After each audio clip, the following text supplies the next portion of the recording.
The story starts on a dark and stormy night in an old Chinese house. A group of men in black robes stood quietly in a line. One of them asked if anyone was there. The rain had formed puddles, and outside, a dirty child, soaked from the rain, looked at the men in black robes. Their stillness was creepy. Among them, a man with red eyes looked closely at the boy, wondering how he could be living in the empty martial academy. He called the boy a young warrior and politely asked if they could stay there for the night to get out of the rain. The boy watched them closely, curious about who they were. He was surprised they spoke so nicely, especially since he was just a kid. He thought they might see him as a young caretaker of the closed academy. Wanting to be polite, he greeted them back and figured they probably weren't bad people. He said he had been living in the empty academy for a few years and told them they could stay wherever they wanted. But he pointed to the pavilion where he stayed and asked them not to use it. The men thanked the young warrior for his kindness. Their leader told everyone to avoid the boys' pavilion and find shelter somewhere else. He asked if they understood, and they all said yes. They went to find their spots. The boy read the word on their robes. It said Tang. He wondered if they were from the same clan. He was curious about what kind of people they were, but he had other things to do. He went into his pavilion. He was busy because it was time for the kids' dinner. The serious mood changed as the boy looked happy. He happily called everyone to eat. There was a big pot. He cheerfully lifted the lid, revealing a small, brown, cricket-like insect inside. The boy remarked that he was almost late and these insects must be starving. He then opened another pot. Inside was a charming, large spider known as the black earth tiger, a tarantula native to Hainan, China. It's a big species growing up to 20 cm with unique stripes that resemble a black tiger. With a chopstick, he picked up an insect to feed Black. As he fed him, he expressed his gratitude for Black's presence, saying he couldn't imagine surviving without these creatures. Black eagerly munched on the insect. The boy was delighted with Black's reaction. He was amazed that this spider, once the size of a fingernail, had already shed its shell twice and grown significantly. He was thrilled. After Black had eaten, the boy opened a drawer. Inside was an orange lizard with white stripes. It was a Baolang cave gecko, another native species known for its striped body and tail. The boy mentioned how difficult it was to get one in his past life because he had no money. But now he could find them everywhere outside. His life was full of joy watching them. As he fed the gecko, it bit him. He yelled and shook his fingers to dislodge it, but it held on tightly. This moment reminded him of his past. Before ending up in this body, he was a streamer with a huge following of 1 million subscribers. He was a professional biologist known as Spicy Fabry, focusing on venomous insects and animals. The trouble began during a live broadcast celebrating his 1 million subscribers, featuring the 10 most dangerous vipers in the world. The most dangerous among them, the black mamba, was seen as the most aggressive, and his trip to Africa to find it led to his demise. He explained to his viewers that he didn't have it yet, and finding it was quite challenging. He decided to take a break and planned to search for it again. His viewers assured him they would wait. He was exhausted and couldn't locate it. In the chat, viewers were worried that the black mamba might be in his house and could bite him.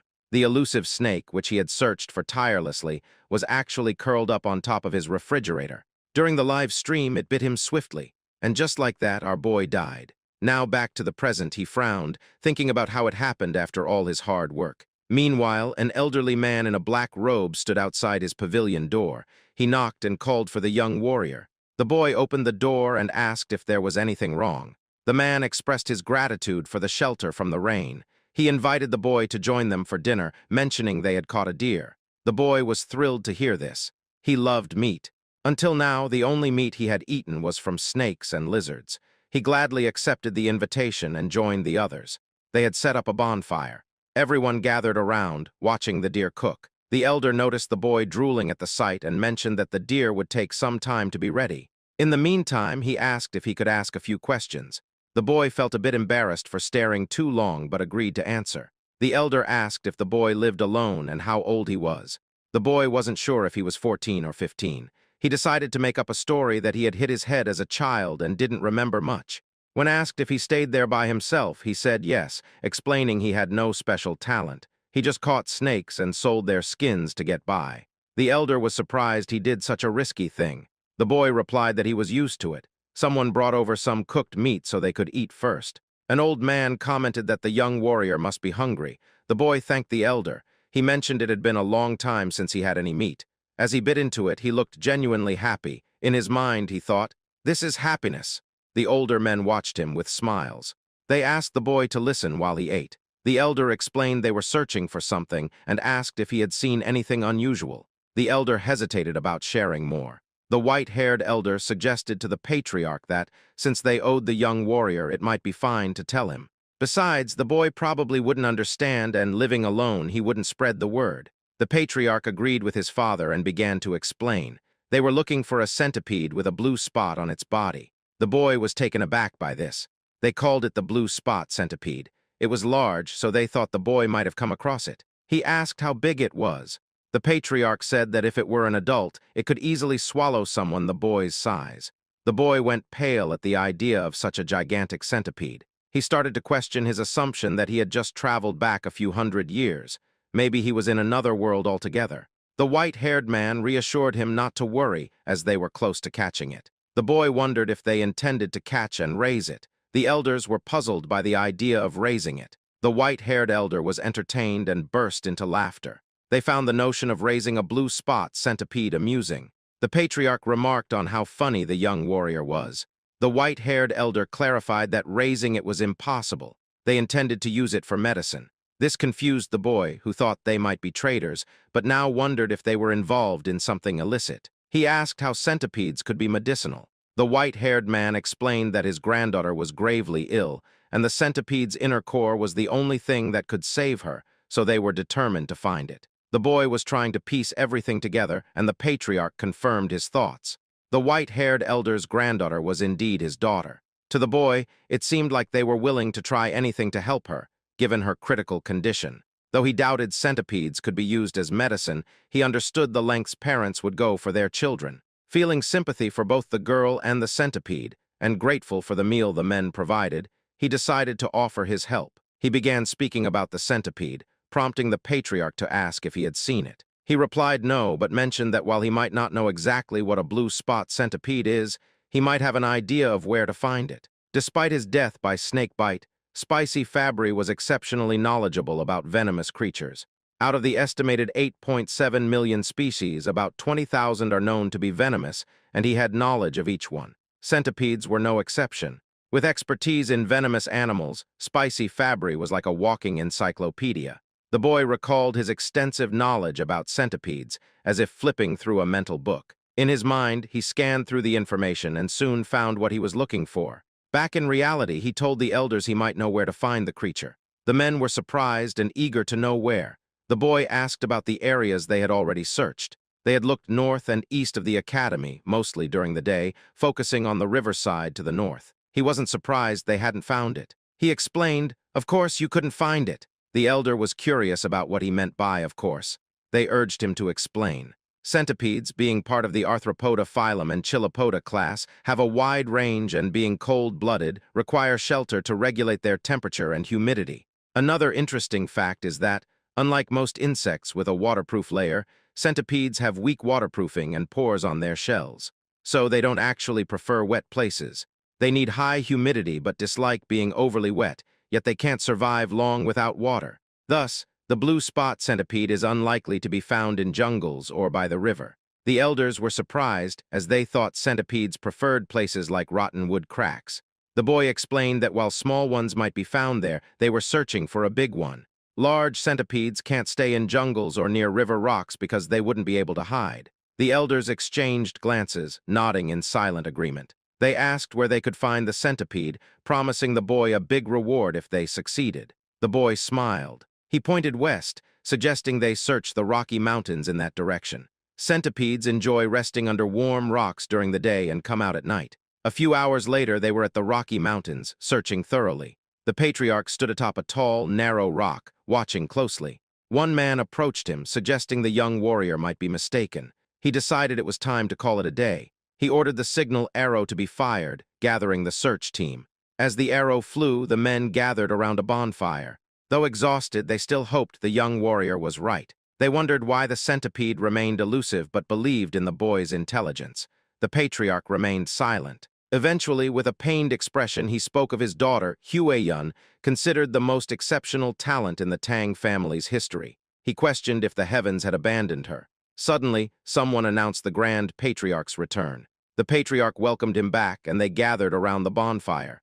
The Grand Patriarch asked if he had also failed to find the centipede. The Patriarch confirmed that he too had failed. He asked if the Grand Patriarch had the same outcome, and the Grand Patriarch nodded. Hueyun had, at most, 3 months left. He doubted they could find the centipede in just 10 days. Silence fell over the group. The Patriarch suggested exploring the south the next day since they hadn't found any traces there. The Grand Patriarch agreed, noting the lack of traces. This statement sparked a realization in the Patriarch. He laughed heartily, admitting he couldn't believe what he had overlooked. He declared that they were indeed in the right place. The Patriarch asked if the Grand Patriarch had noticed something. The Grand Patriarch replied no, but as the Patriarch mentioned, he hadn't sensed any presence or trace. The Patriarch was puzzled. The Grand Patriarch explained that the absence of traces suggested it was there. He asked the Patriarch if he had seen any signs in the past 3 days. The Patriarch admitted he hadn't seen any animals, droppings, or territorial markings. That was when the Patriarch understood. The Grand Patriarch clarified that it was exactly as it seemed. It was unusual not to find any animal traces on such a large mountain. The Patriarch considered the possibility of a territorial creature. The Grand Patriarch suspected that other animals had either fled or become prey to the centipede. He patted the Patriarch's shoulder, assuring him that the blue spot centipede was indeed there. They felt hopeful that they could save Hueyun. The Patriarch wore a sad yet hopeful expression of a father. Suddenly, they felt the ground tremble. Alertness spread through the group. Panic set in as cracks appeared in the ground. The area around the bonfire began to crumble. Unexpectedly, it rose from the earth. Confusion swept over them as they tried to understand what was happening. A limb emerged from the ground, soon followed by another. They pointed at the creature as it surfaced, fear gripping them. Even the Grand Patriarch was filled with unease. Several more limbs emerged. It was indeed the blue spot centipede, and it was massive. Back at the academy, the boy grumbled about the commotion. He wondered just how large the centipede was, given all the noise. He remarked on how he had merely suggested searching for it, yet they seemed to be turning the mountain upside down. He was fascinated by the idea of a centipede big enough to swallow him whole. Being a fan of poison Pokemon, he thought he'd really like to see it. Meanwhile, at the Rocky Mountain, things eventually calmed down. They had defeated the blue spot centipede, though not without injuries. They managed to retrieve the core, a small blue gem, kept safely in a wooden box. The men were moved to tears, relieved they could finally save Hueyun. The Patriarch instructed his father to go to Sichuan first to treat the injured warriors. The Grand Patriarch was puzzled. The Patriarch explained that while grudges are etched in blood, favors are etched in stone. This was their way of life. In short, they still had obligations to fulfill. The Grand Patriarch understood. He realized how he had almost made a mistake by focusing solely on Hueyun. He agreed that it was right to welcome the young warrior as a guest and give him what he desired. The Patriarch ordered the injured to receive care in the village while he visited the young warrior. He thought the young warrior might be curious about the news. Meanwhile, back at the academy, the boy was being affectionately surrounded by 3 small, yellow Pokemon-like creatures. The young warrior faced a new challenge. He had unexpectedly become the caretaker of 3 baby blue spot centipedes. They looked like tiny caterpillars. They were cute and endearing, especially in the way they nuzzled against his face. As he looked at the pot, he remembered something. When he had returned home, he cleaned the eggs and placed them on his nightstand. When he awoke, they had all hatched. One centipede lay contentedly on his head. He had sensed its presence but hadn't expected them to hatch so soon. He looked at the centipedes clinging to him and tried to gently remove them from his shoulders. But there was a problem. They wouldn't let go, seeing him as their parent. Here's a quick recap of what happened last night. The boy was incredibly curious about this new type of centipede, so large it could swallow him whole. He told himself that enduring this challenge proved he was still spicy Fabry, even in the lair of the blue spot centipede he discovered. Driven by curiosity, he searched for it and accidentally kicked an insect in frustration. His torch fell as he lost his balance, but he was relieved to see the 3 eggs he found were safe. Luckily, the rain had stopped, or he might not have been able to retrieve even one. Realizing he needed to act quickly, he stood up to head back and clean the eggs. He secured them at his waist and reassured them that he'd give them a proper bath soon. Back in the present, although he didn't see the living blue spot centipede, he was glad to have saved the remaining eggs. He asked the little centipedes to give him some space. He knew they wouldn't eat until after their first 2 molts, so feeding them wasn't a concern yet. Still, having them cling to him was a bit of a hassle. Then he got an idea. If he went into the water, maybe they'd let go. With a smirk, he decided to take a shower. The little centipedes probably didn't know what that meant, but one shivered in anticipation. A few hours later, the elder patriarch arrived at the academy. He approached the pavilion, knocked on the door, and asked if the young warrior was inside. There was no answer. He waited, then reached for the doorknob and decided to enter. Inside, he saw herbs, jars, and even some medicine, which led him to wonder if the young warrior was a healer. He realized how impolite it was to enter without permission. He decided to return later, but a rustling sound caught his attention. It was coming from one of the pots. Curious, he turned back and opened the pot. To his surprise, there was a spider inside. His curiosity piqued. He turned to the drawers and pulled one open, revealing a gecko. He glanced around and checked another pot, discovering beetles within. There were also some eggs and dried snakes. It was astounding. He couldn't believe that the young warrior was raising venomous animals and their offspring. Even their Tang clan, known for handling venomous creatures, had only managed to extract poison but hadn't figured out how to increase eggs this way. He realized that saving his daughter's life was due to a small stroke of luck, but the true fortune was meeting the young warrior. Just then, the young warrior appeared and greeted him, noticing the elder's bandaged arm and expressing concern. The elder assured him it was nothing serious. He began to tell the young warrior something important but stopped abruptly, sensing an ominous energy. Suddenly, there was an explosion at the entrance behind the boy. Slowly, a silhouette emerged, revealing itself as it stepped forward. It resembled an ogre with one eye and a burned left side of its face. The elder instinctively pushed the young warrior aside, urging him to run. The boy was startled and confused. The monster let out a loud roar, assuming an aggressive stance. It moved swiftly, attacking with its hand. The elder blocked the attack with his uninjured arm, enduring great pain. The monster then pushed him back, sending him flying. Dust filled the air, causing the elder to cough, and he spat blood. He realized the monster's strength was comparable to that of his father. The elder urged the young warrior to run, but as the smoke cleared, it revealed the young warrior being choked and lifted by the monster. The young warrior coughed as the monster laughed loudly. The monster taunted, saying he heard the Tang clan had come to Hainan. No one expected the son of the myriad poison's divine sovereign to be injured and alone. The elder responded that he didn't know who the monster was and asked why they were being targeted, including the young warrior. The monster asked if the elder couldn't recognize him by his face and fist, introducing himself as Blood Hand Rakasa Takanyang. He said the elder's father was responsible for his disfigurement. The elder recognized the name, recalling that Takanyang had been struck by a poison palm and fell off a cliff, yet he survived. The elder pleaded for the young warrior's release, offering his own life in exchange, but Ayang refused. He vowed to kill anyone associated with the Tang clan. Inwardly, the elder cursed the demon, a term for a powerful martial artist causing harm. Ayang showed no intention of sparing the young warrior. The boy's face turned pale from lack of air. Ayang laughed and declared he would die. The young warrior weakly begged for mercy, nearing his limit. Suddenly, 3 pairs of fierce eyes appeared. The little centipedes dashed onto Ayang's arm. It was their moment to shine. These small but fierce centipedes attacked and bit Ayang all over. Ayang was bewildered by the centipedes and dropped the young warrior. Furious, he shouted that even centipedes couldn't harm him. Suddenly, his neck turned violet and he coughed up blood, collapsing to the ground in agony. The young warrior was surprised and confused to see that Ayang had died. He moved away and asked the elder if Ayang was indeed a bad person. The elder, having witnessed everything, was astonished. His jaw dropped, but then he broke into a wide grin, realizing the young warrior was more than just a guest. The elder thought the young warrior should definitely become part of the Tang clan. A few days after Ayang's collapse, someone sighed. The young warrior was tending to the elder, placing a wet cloth on his forehead as he rested. The elder thanked him.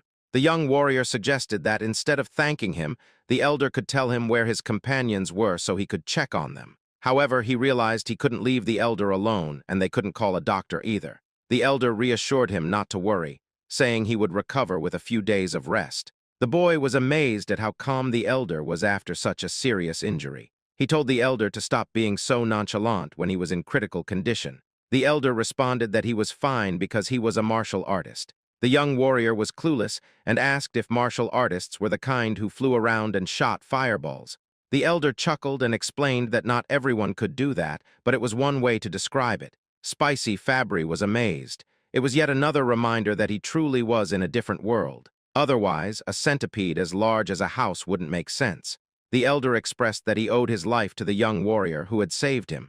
Introducing himself formally despite his condition, he said he was Tang Kaolson of the Sichuan Tang clan. Finally, the young warrior introduced himself as well. His name was Y Soryang. Kaolson noted that So means small and Ryang means dragon. He thought it was a good name. Kaolson mentioned he had many questions he'd like to ask. Soryang encouraged him to go ahead. Kaolson asked if the centipedes on Soryang's body were venomous. Soryang gently rubbed one of the centipedes on its belly and confirmed, yes, since they are blue spot centipedes. This revelation made Kaolson sit up abruptly, astonished. He asked if Soryang had tamed them and how he managed to do it. Kaolson also mentioned that, while waiting, he noticed other venomous creatures and wondered if Soryang was raising those too. Soryang said it was a long story and asked if Kaolson was okay with hearing it. Kaolson assured him he didn't mind. Soryang began explaining, starting with the egg of the blue spot centipede. When he finished, Kaolson asked for confirmation that Soryang had raised it from an egg. Soryang nodded, saying he could roughly predict when it would hatch. To Kaolson, this was beyond comprehension. How did the boy manage such a feat? Soryang asked him to hold on for a moment. He went to one of the drawers, retrieved 2 lizards, and proudly showed them to Kaolson. The first lizard had a brown body with yellow stripes and white stripes on its tail, an ordinary striped lizard. Then there was another one.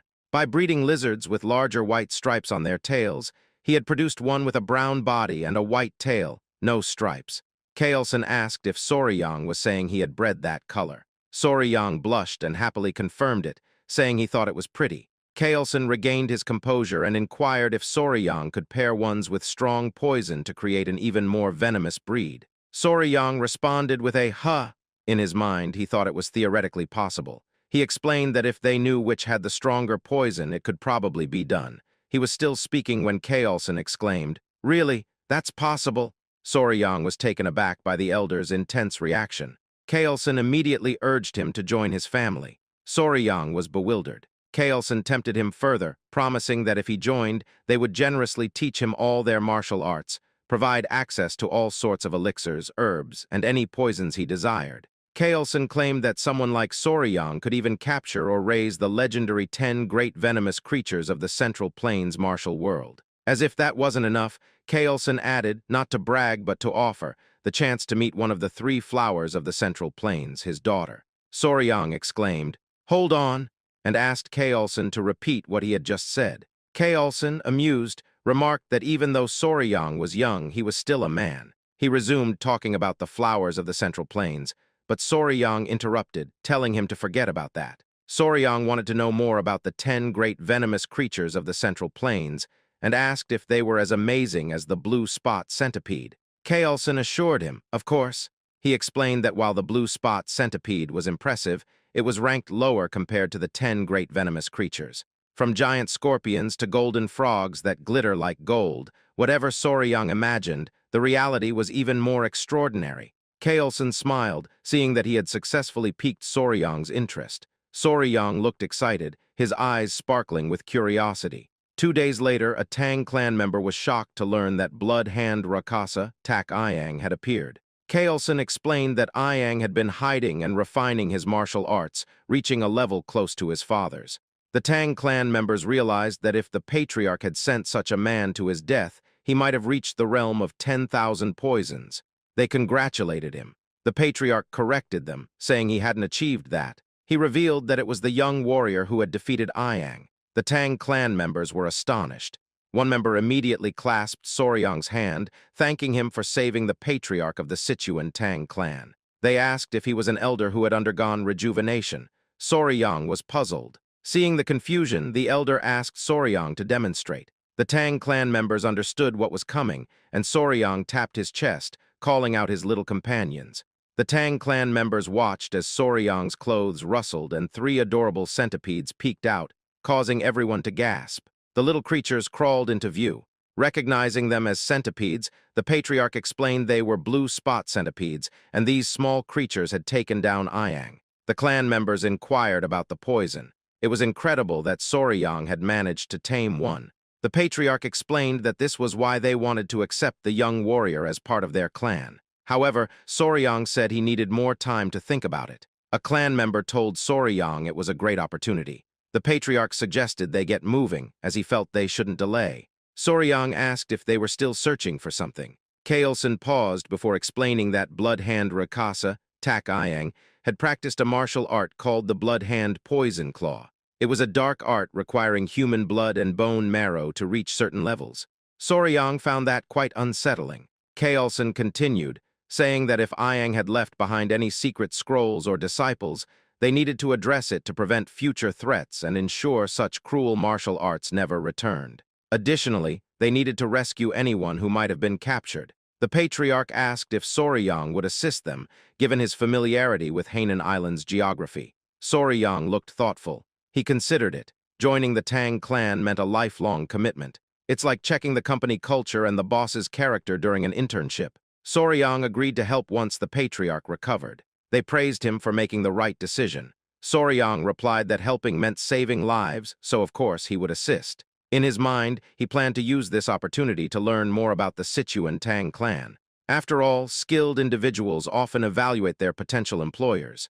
Kaelson needed 3 days to recover. They stopped by a village near the abandoned martial academy to locate the base of Blood Hand Rakasa, Tak Ayang.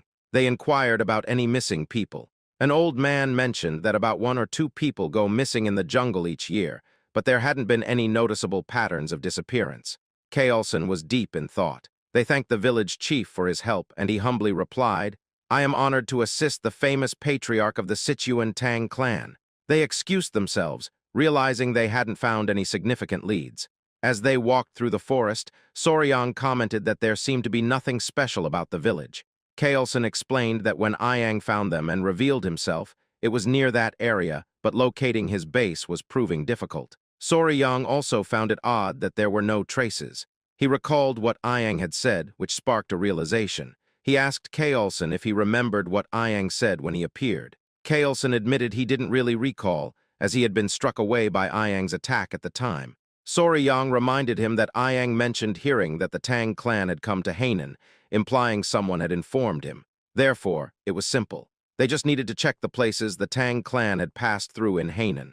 Soryang suggested using Ayang's portrait to gather information. The others looked at Soryang in amazement. They found his insight remarkable. If Ayang had been informed by someone who saw the Tang clan, things would indeed be easier. They set off immediately and arrived at a village that seemed gloomy. A Tang clan member reported that, based on what he had heard at the port in Hainan, this village seemed to be the one. The elder noted that it was where the Halai people lived, hoping they wouldn't be hostile. The villagers appeared lifeless. The Tang clan called out to see if anyone was available, catching the attention of a villager. Upon seeing the Tang clan, the villagers asked what the Han people were doing there. An old man, possibly the village chief, approached them. The village chief held the hand of a little girl, flanked by 2 guards, all of whom looked unwell. Kaelson introduced himself. Soryang observed the interaction, noting how weak the child appeared and how lifeless the village seemed. An idea struck him. He noticed that other villagers looked droopy, as if they had taken some kind of medicine.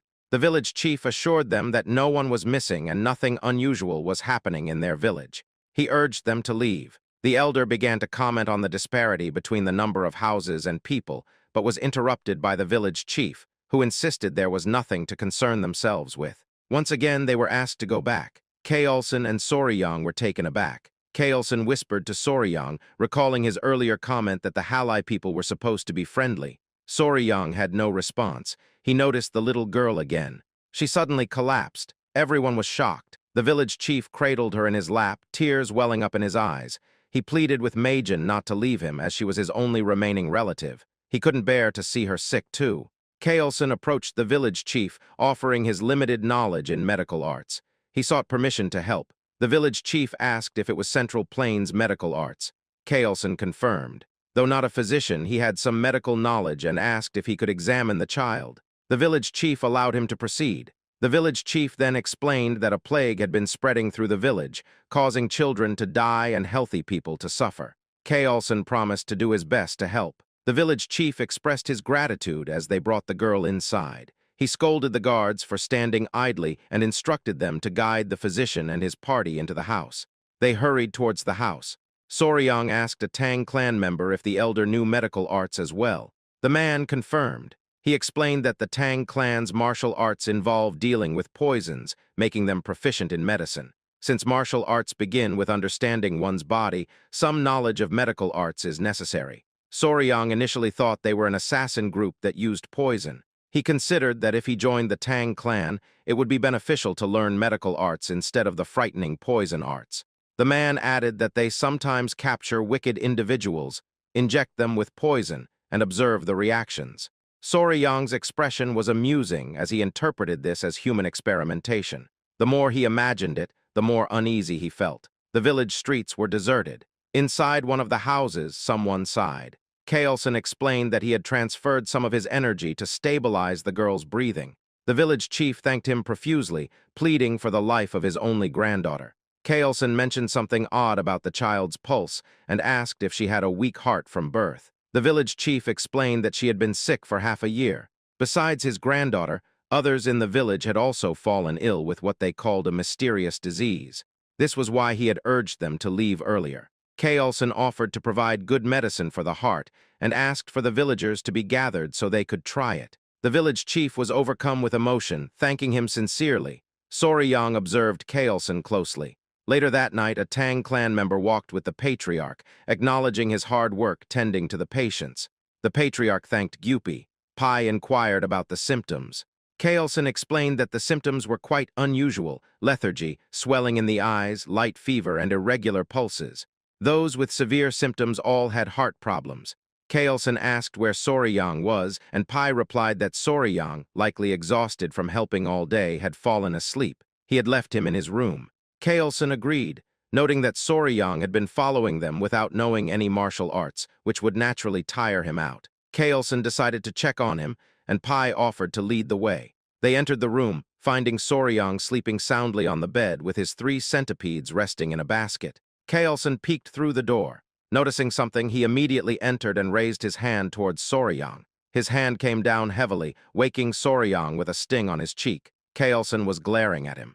Soryang, confused by the sudden action, instinctively moved away, cradling his sore cheek. He gritted his teeth, growing angry, and demanded to know why Kaelson had done that, complaining about the pain. The elder apologized, explaining that there was a bug on Soryang's face and he had tried to catch it. Soryang found this hard to believe, but Kaelson asked him to listen. He explained that he had stopped by to check on Soryang before sleeping and had noticed a bug on his face.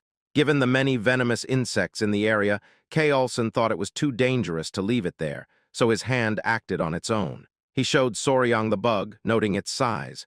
Soryang was surprised to see it and then had a realization. He confirmed with Kaelson that although the patients exhibited various symptoms, they all had arrhythmia. Kaelson affirmed this. Soryang then identified the cause of the town's illness, pointing to the bug and saying it was the kissing bug, a species from the Reduviidae family. The kissing bug got its name because it often bites around the eye or lip area, sucking blood quietly, even more so than a mosquito. This is why they're also known as vampire or assassin bugs. While the bugs themselves aren't venomous, their stomachs are full of harmful parasites.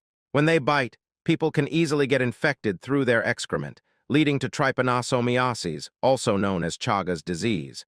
This disease ranks 7th among the most deadly to humans. Soryang asked the village chief if the village dogs also showed symptoms similar to humans, like running out of breath easily. The village chief confirmed this and asked if the bug was responsible. Soryang affirmed it was. The chief asked if this meant they could save his granddaughter. Soryang said it was possible with the right medicine. Kaelson grinned. He asked Pai for his opinion, and Pai acknowledged the young warrior's true value. Soryang noticed their exchange and wondered what was going on. They reminded him that they were from the Sichuan Tang family. Soryang looked puzzled, and Kaelson repeated the statement. In his mind, Soryang wondered, so what? His expression was both annoyed and confused, which was amusing. Kaelson explained the concept of gu, described as venomous parasites or witchcraft, created by evil men in China. These men used the bugs to inflict pain or control others. Soryang found this incredible. Kaelson agreed, but noted that many martial artists had been killed by gu or forced to commit terrible acts, like harming their own families or becoming slaves to these evil men. This is why many have tirelessly sought an antidote to counteract goo. Kaelson explained that they were referring to cures that either expel the goo from the body or dissolve and kill them inside. Soryang started to understand. Kaelson then asked who might succeed in creating such a cure, and proudly declared that, of course, it was the great Sichuan Tang family. He assured them that if they had a remedy that could dissolve a fist-sized worm inside the body, a tiny bug wouldn't be a problem. He showed the curse melting orb, noting that even a small amount of the medicine should suffice. Soryang expressed his admiration, though he privately thought the name was quite fancy for an anti-parasitic drug. The Tang family assured the village chief that they could save his granddaughter. In the end, the villagers began to recover, starting with the chief's granddaughter. The chief was immensely relieved. The villagers' warm hospitality served as a delightful bonus. Their bright and cheerful demeanor affirmed the positive rumors about their personalities. Kaelson acknowledged that it would have been challenging without Soryang identifying the cause. He told everyone that the gratitude belonged to Soryang. The villagers thanked the young warrior, calling him their savior. Though the Tang family's medicine cured the villagers, Kaelson gave all the credit to Soryang. Seeing Soryang receive the thanks warmed Kaelson's heart, as if he were being thanked himself. Soryang was moved by this. The villagers celebrated, tossing Soryang into the air repeatedly. Later, the village chief whispered to Kaelson about their earlier conversation at the village entrance. Kaelson asked what it was about. The chief referred to the villagers with missing people. Kaelson remembered and asked for details. The old man, wishing to repay their kindness, shared a strange story he heard. Among the village women, one was from another village and told him about a tragedy a few years back where people disappeared. They believed they had found a lead. Kaelson asked the location of the village. The chief said it was a small village to the west. Upon arrival, they were greeted by the stench of corpses. They knew they were in the right place. Kaelson observed the scene. Corpses, trash, and bugs littered the area, with poison lingering in the air. Pai warned Soryang not to look due to the gruesomeness, but Soryang had already seen it all. A man pointed out something unusual, a gold chicken foot. It was pecking at the corpse of a snake. Just kidding, it was a mysterious bird. The bird had a golden tail, and its body was a mix of purple, pink, and black. It looked almost magical. One person couldn't bear to see the bird dishonoring the dead any longer and picked up a rock to throw at it. Kaelson tried to stop him, but it was too late. The rock missed, but they caught the bird's attention. The man was furious, but Kaelson placed a hand on his shoulder, cautioning him that something felt off. The bird spread its wings, releasing a miasma into the air. Soryang was taken aback as he watched the miasma melt the skeletons. Someone grabbed Soryang by the mouth to protect him. Kaelson quickly ordered everyone to run while covering Soryang's mouth and nose. He explained that the creature was a jianiao, which means poison-feathered bird. After escaping to safety, the group gathered around Kaelson. He described the bird, noting its 5-foot wingspan. Its beak was sharp and bronze-colored, and its body was covered in purple feathers. When it spread its wings in anger, everything around it turned black and died, poisoned by its presence. It had a golden crown on its head, giving it a truly regal appearance. Kaelson identified it as a Gen or Jianiao. Soryang's eyes lit up with enthusiasm as he asked if it was one of the 10 great venomous creatures. Kaelson confirmed it was. He explained that the Jianiao occupied the top position among the great venomous creatures, known as the king of all venom. Soryang was thrilled. In his mind, even the venomous insects and snakes of Earth seemed tame compared to this creature. He marveled at how biochemical weapons seemed to roam freely in his current world. Kaelson mentioned that the Jianiao seemed to have been drawn there by snakes carrying venom. It said that the Jianiao only eats the heads of venomous snakes.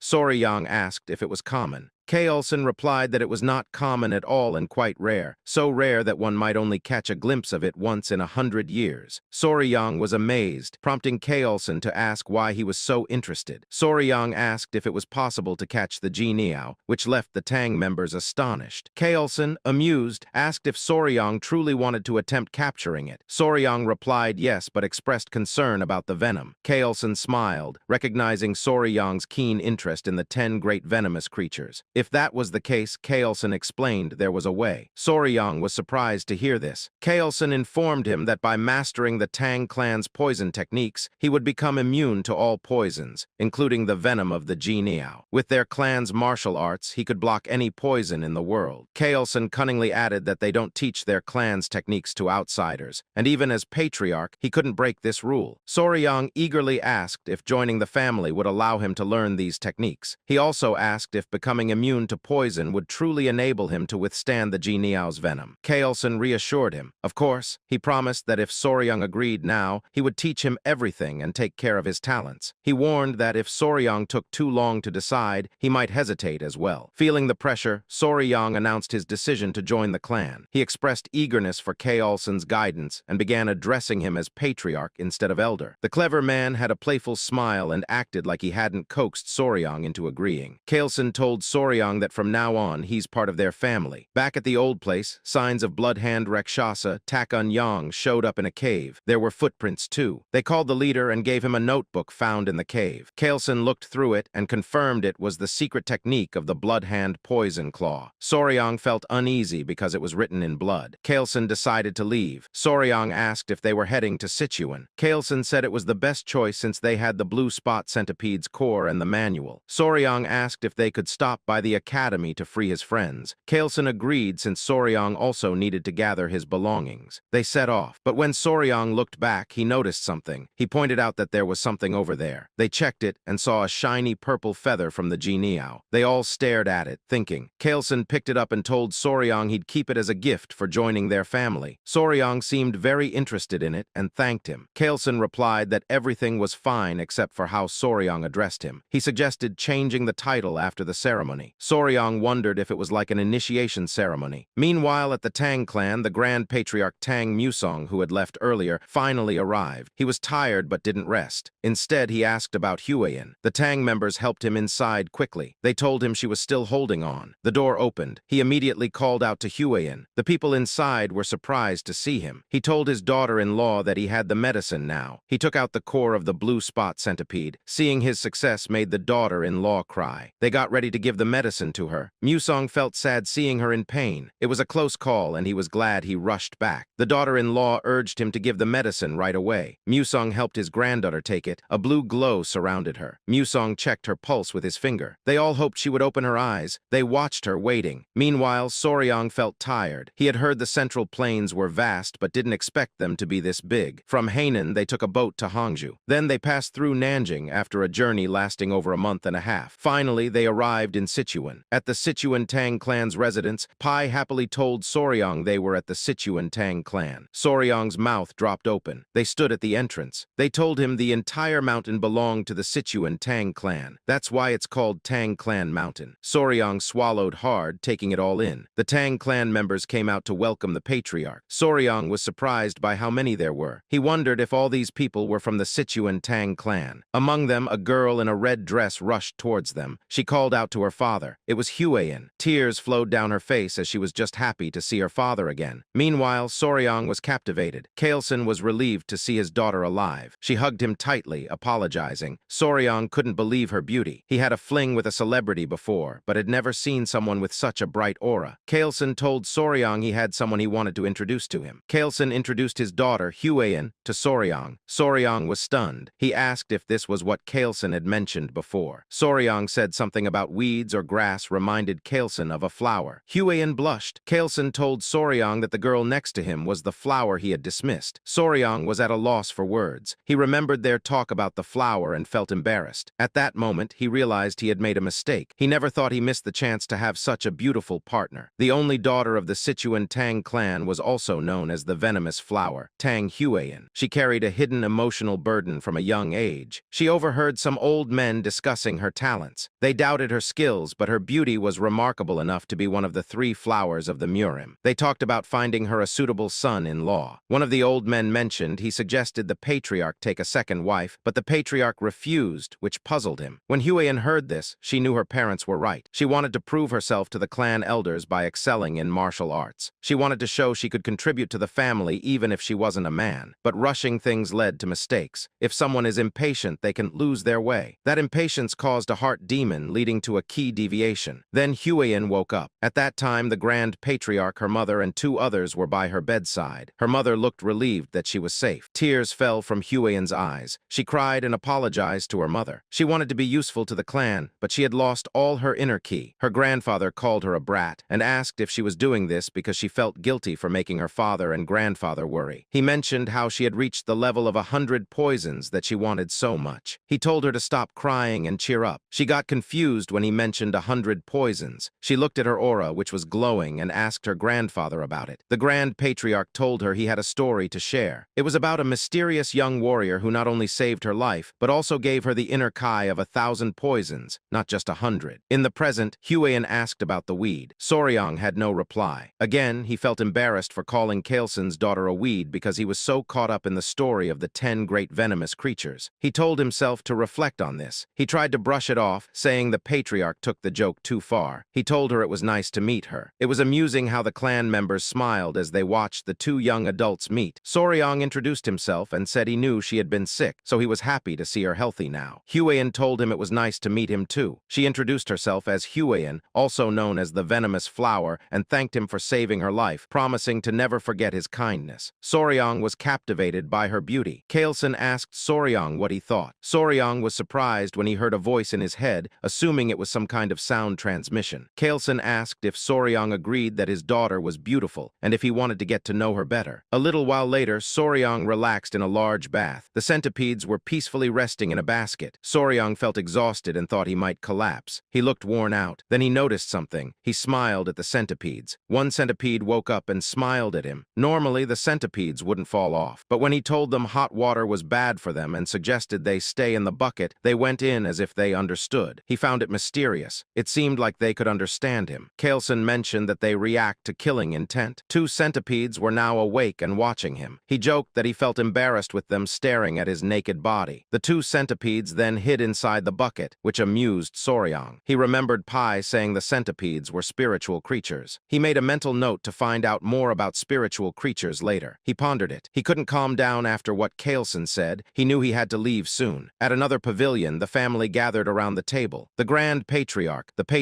his wife, and daughter were there. Kailson announced he'd give the East Wing room to the young warrior. This room was part of a traditional Chinese residence for couples. The Grand Patriarch asked if the young warrior was truly that talented. The Patriarch confirmed, saying they thought they met by chance, but it was the person, not the encounter, that was special. He explained that the warrior's knowledge of venomous creatures was extraordinary, and he had even killed Ayang. Additionally, he had encountered legendary spiritual creatures like the poison-feathered bird and had hatched the blue spot centipede eggs himself. The Grand Patriarch noted that the Patriarch had found a treasure. Their attention turned to Huiyin. Kailson told his daughter he wanted the young warrior as his son-in-law and asked for her thoughts. Huiyin considered what that meant. Then she understood and fell silent. She wanted to prove she could be even more helpful to their clan now that she had the 1,000 poisons constitution. She replied that she was a member of the Tang clan and understood what her father was saying. But she told him that whether the young warrior deserved her was something she needed to find out for herself. Then she ran out of the room, making it an awkward moment. In Kailson's mind, the young warrior should be cautious. As beautiful as his daughter is, she also has sharp thorns. Huiyin ran quickly. She felt hurt. Now that she had the 1,000 poison constitution, if she stopped there, the elders would never recognize her. She decided to thoroughly evaluate what kind of person the young warrior was, from his qualifications to his personality. Meanwhile, Soryang was thinking about what he should do. He knew she might hold a grudge against him. He asked his kids, the centipedes, for advice. Suddenly, Huiyin appeared, shocking him. She looked stunning. She asked him to excuse her for a moment. She was in a hurry and asked for his hand. He gave it to her like a dog giving a paw to its owner. Then he blushed. He said he didn't know why she was in a hurry, but suggested doing such things after getting to know each other better. He shyly mentioned there's an order to such things. Huiyin asked what he was talking about. Then she realized, and her face turned red like a tomato as she corrected him, saying that wasn't her intention. Soryang felt cold and disappointed upon realizing it wasn't what he thought. There was an awkward silence. Huiyin sighed. She clarified again that it wasn't what he thought. She just wanted to check his pulse. She guessed that he misunderstood because of her sudden request. Soryang felt embarrassed. She sat beside him, apologizing for appearing suddenly and acting rudely. She told him that he's young and not yet of age, but he seemed thoughtful, so she planned to explain what was going on. She started explaining, and Soryang listened closely. From what he heard, it felt like a medieval drama. As the only direct descendant, Huayan constantly dealt with the schemes of the branch families. To ensure the family line continued, the elders planned to find a capable son-in-law. They even considered how Soryang's status might change if he joined the family. Huayan apologized in advance, as there was something she needed to confirm. She told him that even if things didn't go well, she had no intention of treating him poorly. She acknowledged him as her benefactor and wanted to treat him as a guest or like sworn siblings. Soryang extended his hand. He told her he understood, so she was free to confirm whatever she needed. She observed him. She took his hand and placed her fingers on his pulse. A blue aura began to surround her. She explained that the Tang clan's martial arts weren't something just anyone could learn. Some people could accept toxins into their bodies and master the techniques, while others couldn't. That's why their poison techniques required gradually adapting to poisons as internal energy grew. Only by accepting them all could one achieve mastery. The poisons had tiers. It started with 5 poisons, then 10, 100, 1,000, and finally 10,000 poisons. Fortunately, Soryang's body was capable of learning the poison techniques, but it was only at the 10 poisons level. This meant his body could handle only 10 types of toxins. Having a 10 poison body was impressive, especially for someone not born into the Tang clan. Soryang was shocked. Huayan continued to explain that in terms of skill, it would place him at the level of a first-rate martial artist, the highest level someone without innate talent could achieve. She decided to take her leave. He saw her off. Soryang thought about having a 10 poison body. He turned pale, realizing it might mean he couldn't catch the Jianiao. For Soryang, this was a serious matter. A few hours later, someone stepped out of the bath. It was Huayan, and it was quite a sight. She noticed that ever since she took the blue spot centipede's inner core, her body emitted a strange scent, even though she bathed several times a day. As she got dressed, she wondered if it was some kind of punishment for speaking ungratefully to the one who saved her life. Meanwhile, Soryang was deep asleep. In his dreams, he talked to someone who thanked him for his kindness. It was Huayan. He asked if he was dreaming. Huayan answered that it might feel like a dream, but it wasn't. This Huayan explained she borrowed the appearance of the girl who consumed her inner core to avoid startling him. She introduced herself as the mother of all those creatures, the blue spot centipede. Soryang struggled to understand. 3 little girls approached him. He figured they were her babies. He asked how she appeared in his dreams. She explained that she was killed without mercy, leaving her children behind, and her grudge reached the heavens, causing her spirit to linger in the inner core. She added that while cursing from within the body of the girl who consumed her core, a chance to resolve her grudge arose, allowing her to appear in his dreams. It was because he brought all her children with him. Soryang realized he had unintentionally been part of the blue spot centipede's demise. He didn't mean to, but he felt involved in her death. He watched her. She asked if he could fulfill one request for her. He agreed and promised to do whatever she asked. She requested that he take care of her children until they were fully grown. Soryang was puzzled since centipedes are supposed to become independent after molting twice from their mother's body. The mother centipede explained that her offspring remained dependent on the Kai from her inner core until they shed their shells twice. Afterward, they needed the true Kai of other beings to grow. Soryang asked if this meant the babies needed to stay with Huayan since she consumed the inner core. The mother centipede informed him of the circumstances. She revealed that she had cursed the girl so her body emitted a foul odor, ensuring no man would approach her and preventing her from having children. In exchange for lifting the curse, the mother centipede proposed that her children absorb the Kai from Huayan's inner core. She hinted that Soryang might also win Huayan's heart this way. Soryang thought about it, then smiled and replied that it didn't feel right to him. He didn't want to take advantage of Huayan's challenging situation. The mother centipede admired his honor and asked how he planned to tackle the challenge. She noted that Huayan was looking for a strong man and that she couldn't provide the inner core of the 10 great venomous creatures for him. This gave Soryang an idea. He asked the centipede to trust him. He assured her that he would handle it and things would work out. The next day, Soryang and Huayan sat side by side. Huayan now understood that the smell from her body was due to the blue spot centipede's inner core. Soryang confirmed this and explained that if she attached the centipedes to her body every few days to let them absorb the Kai, the smell would naturally fade. Huayan hesitated but asked if it was okay for him to help her without expecting anything in return. She knew he could easily ask for compensation. Soryang smiled and said he couldn't bring himself to exploit a woman's difficult situation. He refused to be that shameless. Huayan was surprised by his response. She felt guilty and said she wouldn't continue accepting his kindness without offering something in return. She began to take her father's words seriously. Seeing Soryang, she realized there were things more valuable than talent or martial prowess. Soryang mentioned he had been thinking too. He recalled when she said he had 10 poison bodies and could absorb only 10 types of toxins. Soryang had an idea idea if he could only take in 10 types of toxins, he should aim to fill those slots with the toxins of the 10 most venomous creatures of the Central Plains. Huayan was surprised by his ambition. Huayan interpreted Soryang's ambition as a desire to become the strongest under the heavens for her sake, which made her blush. For Tang Huayan, known as one of the 3 flowers of Murim and the venomous flower, this was the first time a man had made such a bold gesture toward her. Blushing, she asked Soryang if he realized what he had implied. Soryang replied that he didn't. Huayan explained that the path he was considering would be incredibly tough and challenging. It might take 10 years, 20 years, or even a lifetime to achieve such a feat. Soryang's expression turned grim as he wondered if it would indeed take that long, while Huayan's cheeks remained flushed. Huayan mentioned that Soryang was 15 years old, and in 3 years, when he came of age and was ready to marry, if he managed to succeed in dealing with even one of the 10 great venomous creatures by then, she would be impressed. She shyly suggested that if he succeeded, there might be a possibility of a wedding. She then cheered him on and, embarrassed, dashed away. Soryang was puzzled and called out to her. She turned back and asked if he had something more to say. He suggested she get treated and stay for a couple more hours. Embarrassed, she returned. He reassured her that there was nothing to worry about since the little centipedes wouldn't bite. He gathered his centipedes and told them to go to their mom instead of their dad. Hearing that made Huayan blush even more. She questioned the use of dad and mom, but Soryang quickly clarified that it wasn't what he meant. Meanwhile, Kaolson, his wife, and Museong were gathered at the table. They discussed how the extraordinary talent of the young warrior seemed not to have won Huayan's heart yet. Museong asked if they had seen them that morning, noting that it seemed like something was happening between the two. Huayan's mother remarked that it appeared Huayan had turned Soryang down. The men pondered this. Museong stated that forcing a marriage wasn't the right approach, and that it would be better for them to develop feelings naturally. Huayan's mother suggested that Huayan take charge of the young warrior's martial arts training so they could spend more time together and grow closer. Chiolson thought it was a good idea. Museong mentioned that they should see if the elder healer sage could grant the purifying elixir of marrow and essence. If the young warrior's aptitude was low, the elixir could enhance it. Chiolson was surprised by this suggestion, noting that it hadn't been possible for Huayan, so they shouldn't get their hopes up. Museong agreed. At that moment, Huayan was outside the door. She announced herself to her father. Chiolson asked what brought her by at that hour. He invited her in. She blushed, not expecting to see all 3 of them there. She came with something to say, blushing again. In one burst, she declared that she would do as her father suggested. Chiolson was taken aback and asked what she meant. Huayan's mother invited her to sit and gently inquired if she meant that the young warrior had caught her interest. Embarrassed, Huayan struggled to speak. Chiolson was curious about the sudden change, especially when they thought she wasn't interested before. She began talking about the young warrior, explaining that Soryang had promised to become the greatest in the world for her. He had made such a promise to her. Chiolson was intrigued. Encouraging her to continue, he listened as she explained that Soryang, despite his innate talent being at the level of 10 poisons, vowed to overcome this by defeating the 10 great venomous creatures for her sake. Museong found this amusing. Chiolson was surprised and Museong laughed, commenting on Soryang's courage. Huayan's mother was impressed. Finding a suitor like that was rare. She explained that although her heart was willing, she had told Soryang she would only agree to marriage if he could capture one of the 10 great venomous creatures before he came of age. She wondered if he understood her response. Her father joked that she should have set the bar at capturing at least 3 creatures. Her mother commented that men aren't always the sharpest when it comes to such hints. Huayan asked if she should go clarify it to Soryang. Her mother advised against it, saying that if Soryang doesn't realize they've already given their approval, he'll just work harder. Museong suggested treating him as a prospective son-in-law while acting as though they're still undecided. They expected that with all his efforts, he would naturally become part of the family. Meanwhile, the mother centipede praised Soryang for impressively winning over Huayan's heart. He replied that it was all about having guts and perseverance. She smiled warmly at him, calling him her benefactor and informing him that it would likely be her last act. Her resentment had been resolved, and her soul would soon ascend to the afterlife. She offered to do anything possible for him before she left. Soryang thought for a moment and asked if he could see her true form. She felt shy but recognized it as a reasonable request, thinking he might have a weakness for lust. She revealed her shoulder and was about to strip. Soryang quickly asked if she really needed to take it off, which made her blush even more. She asked if she should refrain. Soryang clarified that wasn't what he meant. The children amusingly covered their eyes. He explained he wanted to see the appearance of a blue spot centipede. Realizing her misunderstanding, she felt horrified. Smoke enveloped the area, and then she revealed her true form. Soryang gasped at the sight, excited and happy happy to see her in her natural state. He was amazed by her size. He asked if he could touch her, already doing so as he marveled at her waterproof body and imagined her movements. He inquired about her legs, venom strength, eyes, and antennae, all while eagerly examining her. Soryang was so passionate about examining the centipede that the children, still covering their eyes, looked really cute. He was so enthusiastic that he even wanted to touch her fangs. She warned him it was dangerous, but he insisted. This made the blue spot centipede a bit worried. She started to wonder if her daughters would be okay with this man, as she sensed his touch was anything but ordinary. It was both funny and odd how Soryang drooled as he caressed her. Later, Cheolson met with Soryang over a cup of tea. He informed Soryang that he had heard everything from Hueun, and thus Soryang would be treated as their son-in-law. Soryang mentioned he thought he was supposed to wait 3 years. Cheolson interrupted, saying the wedding would naturally occur when Soryang came of age. Soryang tried to clarify, but Hueun's mother enthusiastically welcomed him into the family, introducing herself as his mother-in-law. Museong was pleased too, stating that Hueun had found a suitable match and their clan would prosper even more. Soryang looked at Hueun, confused by the sudden acceptance when there were supposed to be conditions for marriage. He thought they might have accepted him without much discussion. Deciding to go along with it, he said he looked forward to everyone's guidance. Soryang was puzzled when Museong suggested to Cheolson that they should get started immediately. Cheolson informed Soryang that before he could learn the Tang clan poison arts, there was something they needed to show him. Soryang asked what it was. The elders smirked, and Cheolson revealed it was the Hall of 10,000 Poisons, something he was sure Soryang would love. They had been waiting for this moment, for Soryang, as a family member, to take his first steps into the Hall of 10,000 Poisons, a treasured tradition for the entire family. Soryang addressed Museong as grandfather and expressed his eagerness. Soryang was excited, assuming it was a place where 10,000 kinds of poisons gathered. But as he looked at Hueun's profile, he couldn't help but be in awe of her beauty. Soryang remembered the saying that beauties are best admired from the side, and at that moment, it felt like a photo shoot come to life. He blushed, which amused his in-laws. They smirked knowingly. Cheolson joked that at this rate, Soryang might wear out his daughter's face, pointing out that Hueun was his woman now, yet he gazed at her so absent-mindedly. His mother-in-law remarked that Soryang seemed completely smitten with Hueun. Both Hueun and Soryang turned red. Hueun told him to watch where he was walking, and Soryang stuttered a reply of agreement. A short while later, they stood before a large door. 2 men with bulging muscles stood proudly on either side. They reminded Soryang of Yupin and Ipin for some reason. A man in the Tang clan's robe stood in the center and welcomed the Grand Patriarch. Museong ordered them to open the gate, as he intended to show his grandson-in-law the Hall of 10,000 Poisons. The men complied. In his mind, Soryang noted how the security seemed absurdly tight for something out of the Middle Ages. The man in the black robe announced the opening of the gates, and the 2 muscular men exerted all their strength to push open the heavy door. The man in black remarked that the gate was opened quicker that day. Soryang was surprised by this observation. Once the gate was fully opened, the 2 muscular men looked exhausted. The man in black invited them inside. Cheolson glanced at Soryang briefly. As they walked through, Soryang felt compelled to look at the tired, muscular men. To offer some consolation, Cheolson explained that the iron gate was forged from Kunyu steel, sourced from the southern wilderness. Even opening the gate was considered an honor. They arrived inside the hall, a treasure trove where the Tang clan of Sichuan stored all its poisons. Called the Hall of 10,000 Poisons, it held exactly that many poisons. Museong cautioned Soryang to be careful and not touch anything recklessly. Soryang assured him he understood. He also confirmed if the hall indeed contained 10,000 poisons. Cheolson explained that the poisons are meticulously categorized, including paralysis poisons, sleep poisons, and many more. The elders enjoyed teasing the young couple. It was clear when Cheolson asked Hueun to explain the poisons to Soryang, knowing he would enjoy hearing it from her. Embarrassment washed over Hueun and Soryang as they blushed. Nonetheless, Hueun took on the task. Hueun took Soryang's hand and led him to the Tang clan's strongest poison. The elders watched their interaction with fondness. She started by pointing out the Kai dissipating poison. This poison is feared by martial artists because, once inhaled, it renders their energy unusable. She advised Soryang to be extremely cautious. She also showed him the elementary canal necrotizing poison, spirit-destroying poison, bloody pulp poison, and 7-step soul-snatching poison. She explained that while all these are potent, the Tang clan's strongest poison is something else entirely. She handed him a small seed, leaving Soryang puzzled. In his mind, he compared it to a tiger bean. Hueun explained that it's the most powerful poison in existence, aside from the venoms of the 10 great venomous creatures. She added that it's a plant symbolizing the Tang clan, called the seed of the castor plant. Soryang was intrigued by its castor seed. He thought of ricin, a highly potent toxalbumin, where just 2 milligrams can be lethal to an adult. It was famously used in the umbrella assassination of Bulgarian dissidents during the Cold War. Ricin is a poison 100,000 times stronger than cyanide. Soryang remarked that it's the poison closest to the Tang clan's ideal, colorless, odorless, tasteless, and formless. That's why they named it the rarest and most precious of all poisons, the golden poison. When used to kill, it's known as a golden death. Huayan told him to remember that the strongest poison isn't the one that inflicts the most agony or causes the most gruesome death. The strongest poison is the one that kills silently, swiftly, and without leaving a trace. Huayan shared that the Sichuan Tang clan's poison arts strive for this ideal of stealth and certainty. In Soryang's mind, they seemed like a clan of assassins. Museong told them that was enough for now and invited Soryang to see the venomous beasts he had been eager to see. Museong even offered that if Soryang was interested, he could oversee their care, with the clan providing full support for anything he needed. To Soryang, this translated to them supporting his hobby, which made him look very excited. As they were about to leave, the patriarch was urgently called. Pai arrived, panting from running. They asked him what was the matter. Pai said the patriarch needed to head to Black Tortoise Pavilion immediately. The patriarch asked why. Pai started to explain about the clan elder, but Museong cut him off in anger, demanding to know what those bastards were up to now. Soryang wondered if they were referring to the branch family members Wian mentioned. Pai informed them there were 2 issues. First, the medicine sent to the Sichuan city lord didn't work as expected, and he sent back a letter full of complaints. Before Pai could reveal the second issue, he glanced at Soryang, who sighed. Pai then revealed it was about the Hall of 10,000 Poisons, and Museong anticipated that rumors were already spreading. They decided to leave for now, but not without Museong insisting that Soryang accompany them. At the Black Tortoise Pavilion, the elders noticed the patriarch and began complaining about the critical decision he made on his own. They protested his choice of pairing Huayan with an orphan of unknown origins. This triggered Chialson. He was displeased with them, referring to Soryang as an orphan with unknown origins. Chialson began emitting a green aura from his body, questioning if they were insulting his son-in-law. The elders of the clan insisted their concerns were valid. Museong, clearly agitated, declared that he was the one who made the decision and asked if they had a problem with it. The elders were taken aback and turned to the Grand Patriarch, hoping he would reason with the patriarch. They argued that entrusting the management of the 10,000 poisons to an outsider with unproven abilities was absurd. Museong reiterated that he had given his approval. During this exchange, Huayan was conscious of Soryang and whispered an apology to him. Soryang initially thought, "Goodness," he sighed, realizing she was worried about him when it should be the other way around. Everyone was surprised when they heard Soryang speak up, saying, "Excuse me, sorry to interrupt your conversation." He proposed that since the issue stemmed from doubts about his abilities, he should demonstrate his skills to prove himself to the clan elders. The elders were caught off guard. Soryang suggested he could resolve the issue with the Sichuan city lord to prove his worth. Huayan asked him in a hushed tone what he was trying to do. Soryang wasn't typically the type to step forward and cause a fuss, but he wouldn't let anyone disturb his peaceful life as a pet owner. He had left the elders speechless. Eventually, they became agitated and lectured him for interrupting the elders' conversation. They challenged him, asking if he even knew what the Sichuan city lord's letter said before barging in. They called him an insolent nobody and reported him to the clan head for daring to meddle. The elders used this opportunity to argue for a son-in-law from a respectable, established martial clan instead. Chialson's wife was starting to get annoyed. Inside, Soryang thought about how these old codgers sounded more absurd the more they talked. Back when he was Spicy Fabry, he had more than 1 million total subscribers and over 3,000 viewers per stream on average. He pointed out that it seemed the elders still refused to recognize him as the son-in-law of the Sichuan Tang clan. In essence, Soryang was still considered a guest. With Spicy Fiber's large fan base, he was used to handling disruptive trolls who caused chaos without reason. Soryang emphasized that he had saved the precious daughter of the Sichuan Tang clan, Lady Huayan. Moreover, he had defeated Blood Hand Rakshasa, Takun Yang, and saved the patriarch's life. He challenged the elders, questioning if insulting a guest and benefactor was part of the Sichuan Tang clan's etiquette. Inside, Soryang knew the malice he faced from the elders was nothing compared to the trolling he dealt with as a streamer. It was almost cute by comparison. The elders were embarrassed and admitted they had spoken hastily and out of desperation. In his mind, Soryang found them pathetic. The Grand Grand Patriarch was impressed by Soryang. One elder suggested that claiming to have taken down Taekun was too much. The Patriarch affirmed Soryang's claims, showing them a document. The elder gasped upon seeing it, and their jaws dropped when they realized it was the Blood Hand Poison Art's secret manual. Written in blood, it was authentic and belonged to the blood sect. The Patriarch encouraged Soryang to show the elders the spotted centipedes. Soryang gently tapped his chest, inviting the elders to look. The 3 baby spotted centipedes emerged happily. The elders felt uneasy at the sight. The Patriarch explained that they were offspring of the blue spotted centipede and proudly shared that his son-in-law was raising them. He recounted how these little ones were the ones who bit Taekun to death. The elders were incredulous, confirming with the Patriarch that the young warrior had indeed managed to control a blue spot centipede. The Patriarchs Soryang and Gyup had devilish grins as they teased the elders. Chiolson pointed out that referring to Soryang as a young warrior was a sign they hadn't accepted him as his son-in-law. Soryang even managed to warn them jokingly that if they bit, they'd end up as black and lifeless as Taekun.